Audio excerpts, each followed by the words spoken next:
Alrighty, ladies and gentlemen, it does appear that Kuro Games is going ahead and taking a bit of an alternative marketing measure for the Cyberpunk collaboration. Yes, we have two brand new limited characters, Rebecca and Lucy, arriving in the first half of the update. And so that's a lot of pre-release prep, that's a lot of weapon details, that's a lot of kit details, and perhaps, most importantly of all, the topic of today, relevant for today, it's going to be our combat showcase. Yes, they usually drop this with the kit, but with this character being free, I guess it doesn't matter all that much what her kit actually does, right? Because, well, you're all going to be able to experience it anyways. So that's probably going to be releasing with Lucy's after they finish up this marketing run. So this is all we have for now. But I've had a bit of a preview. I know this one is short, but it's actually really goddamn good. And I think fans of the anime, even though I am a LARPer of the anime, I will watch it soon, don't worry. I'll watch all of Season 1 before we get into the update.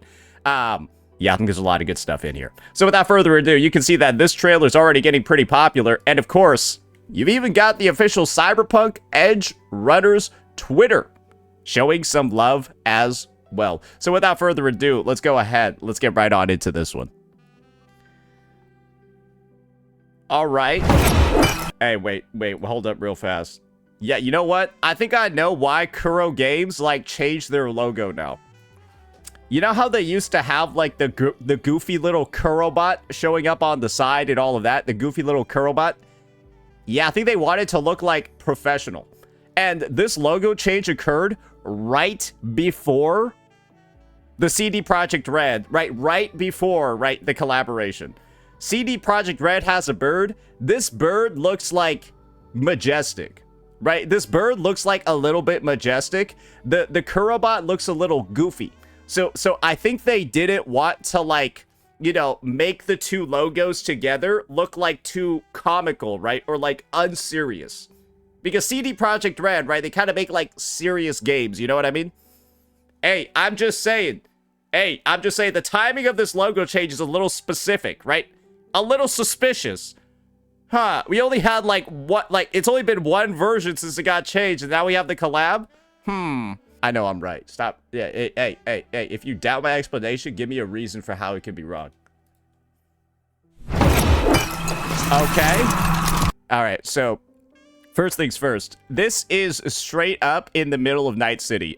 You might actually, if you play 2077, this should actually remind you, like, of that bar where you do most of the stuff in the game. Like, it legitimately gives me those vibes right off the bat. I think it's called the Afterlife. Yeah, it seems like the Afterlife here. It is? Oh, okay. Well, great. My eyes work properly. Thank you, chat.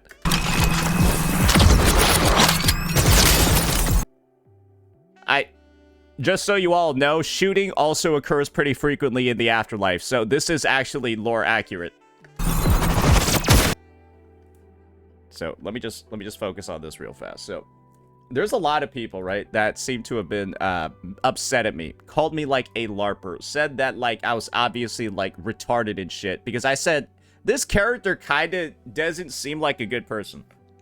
I know, like, she's meant to be, like, a bit of, like, a 180, you know, she's, like, nice and stuff, but when this is, like, outwardly what you see, can you, like, blame me for saying she looks like she's angry all the time? Yeah, no, she just looks mad all the time, bro. What do you want me to fucking say? And then she does that. She killed everybody.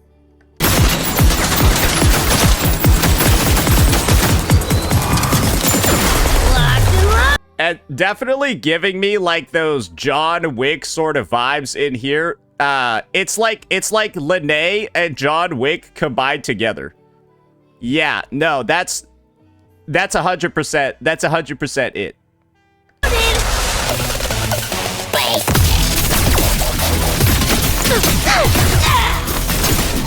Open wide. I mean, I think the best way to describe this is that this kit, it looks like they reused a lot of, like, the design from, like, Lene. And I don't think that's necessarily a bad thing because that's kind of like her vibe. That's kind of her aesthetic. And if I'm going to be honest over here, I think it makes sense to say that Lene might have been inspired by her. Because, like, guess what? I think Rebecca actually came out first. Obviously, right?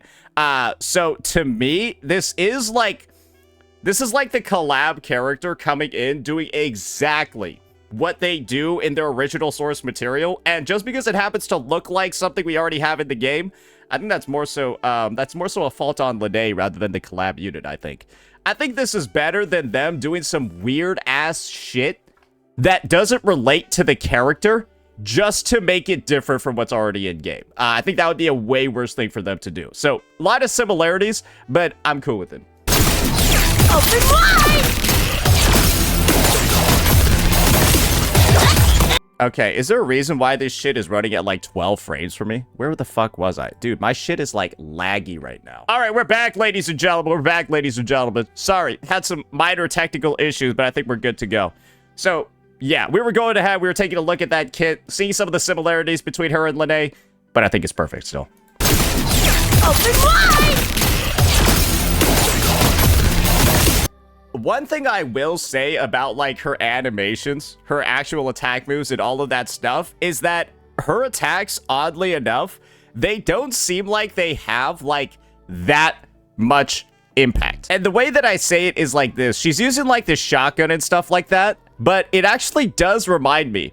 If any of you guys have ever played, like, Warframe, this actually reminds me of, like,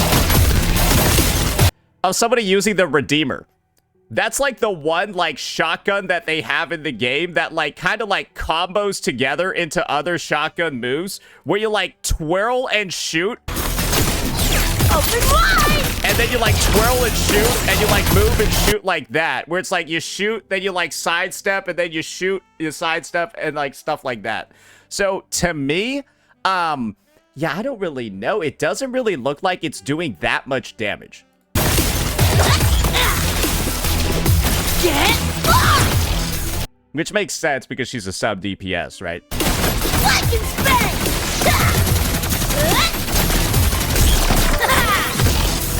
And I feel like that's where they could have maybe done a little bit of differentiation in the kit.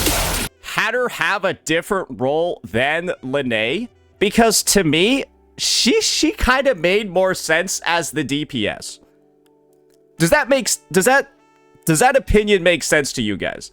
I kind of would have actually preferred if her, the person with the guns, right? The person with the huge arsenal, the massive turret, all of these things, I kind of wish she was the DPS and Lucy, the hacker, who provides the support, who debuffs the enemies, who, like, disables, right? Like, their neurons and shit like that, and their optics. And Lucy's more of, like, the sub DPS or the buffer.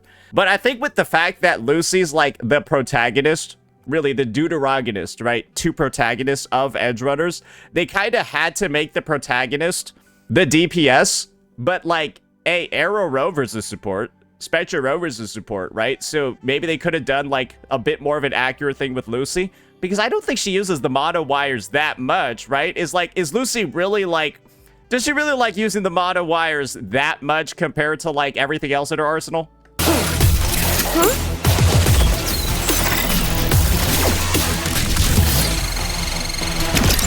I will say, though, the stuff that they did over here with, like, the animations, everything like this, the transitions, all of that.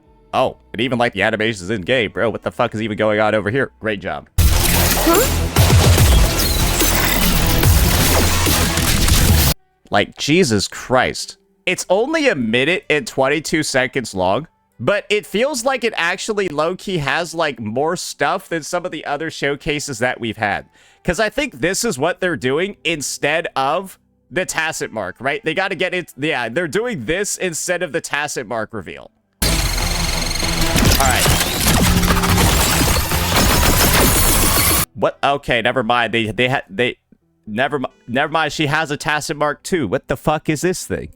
So they just showed off all her guns. They showed off all her fucking guns and then her fucked up looking tacit mark. Bro, this thing looks like it has an STD. Yeah, I'm not gonna lie. I don't like this one. It looks like shit. But, like, it thematically, it's good.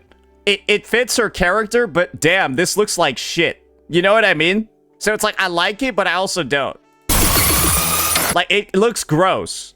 Like, that just, yeah, that looks like some Nickelodeon shit, bro.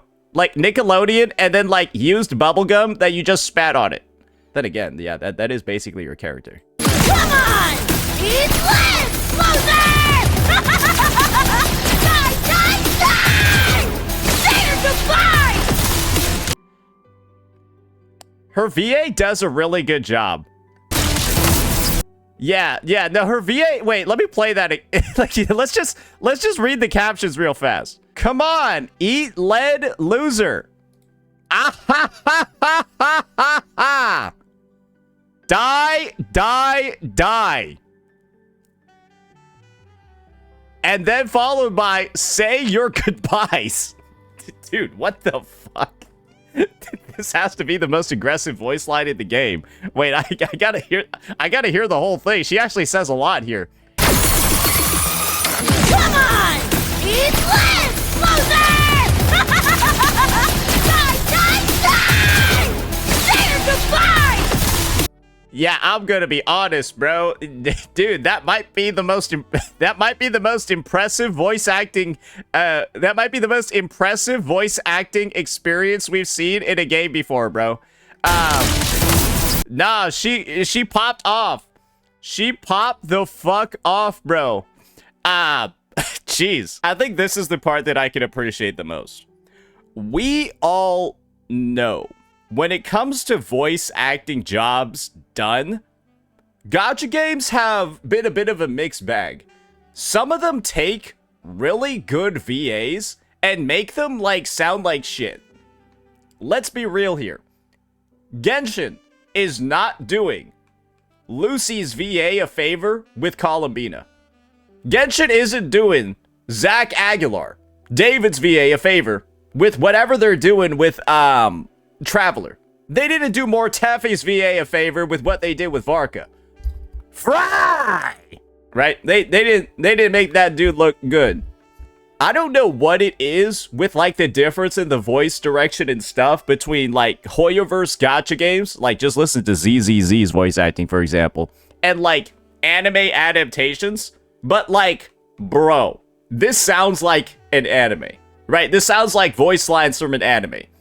And voice lines from an anime done by ENVAs sounds so much better, so much more fucking different from like the shit that just gets like regurgitated in Hoyo style. And it's not even the VA's fault. It's like the voice direction and the shit like that. And so to be able to like see this, an actual like faithful representation, a straight like, you know, almost like, not even almost, a literal one-to-one, oh boy, it's actually something to behold. Because I think that when you are playing these units, you're actually gonna get the fucking feeling that you're playing Cyberpunk Edgerunners in a game. And the IP doesn't even have a game. To me, it's actually done the perfect effect of making me want to watch the anime. I was obviously going to watch it before, but I feel like anybody, even if you didn't have an interest in it, and it was just like there at a baseline, you see shit like this, and you're ready to get in there. So just from like a perspective of what a collab is supposed to do for both the IP providing, the IP that's provided in the game, they've hit it out of the park with this one. And while we naturally have already gotten a bit of a preview of like Lucy's voice lines as well, from the trailer, I think we're going to see more, obviously, in the showcase and stuff that comes out. And, yeah, I'm gonna be honest, guys. It's I think it's only good stuff to look forward to from here on out. So, yeah, we'll be eagerly awaiting the rest of the Cyberpunk materials over here. But from what I've seen right now, nah, they fucking hit it out of the park with this one, bro. This shit is wild.